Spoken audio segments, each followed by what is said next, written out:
তো দেখে নিই ঠিক এই মুহূর্তে দাঁড়িয়ে তোমার পার্টনার কি সত্যিই তোমাকে মানে বিয়ে করবে, নাকি ওনার মধ্যে এখনও সেই বিয়ে নিয়ে চিন্তা ভাবনা নেই বা বিয়ের প্রতি ওনার কোনো ইন্টারেস্ট নেই। চলো দেখে নিই ঠিক এই মুহূর্তে দাঁড়িয়ে।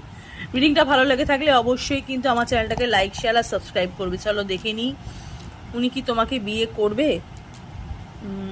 10 অফ কাপসের এখানে এনার্জি, দ্য স্টারের এখানে energy, and 5 of swords energy. অবশ্যই উনি করবে, উনি অ্যাকশন নিচ্ছে, উনি চেষ্টা করছে তোমার সঙ্গে সম্পর্ক ঠিক করার। হ্যাঁ, ওনার ভেতরে তোমার প্রতি যেই ভালোবাসাটা, যেই টানটা, সেটা হচ্ছে সর্বাধিক। ঠিক আছে, তুমি যতটা ওনাকে নিয়ে ভাবছো তার থেকে অনেক বেশি উনি তোমাকে নিয়ে ভাবছে। এই মুহূর্তে দাঁড়িয়ে উনি কিন্তু প্রচুর ম্যানিফেস্টও করছে, হ্যাঁ, এই সম্পর্কটা যাতে বিয়ে পর্যন্ত এগোয়। এবং উনি সবার সাথে লড়াই করছে, সবার সাথে লড়াই করছে, উনি থার্ড পার্টির সাথেও উনি লড়াই করছে। অবশ্যই তোমাদের বিয়ে কিন্তু হবে, অবশ্যই এখানে ক্লেম করবে। হ্যাঁ, কমেন্ট সেকশনে ক্লেম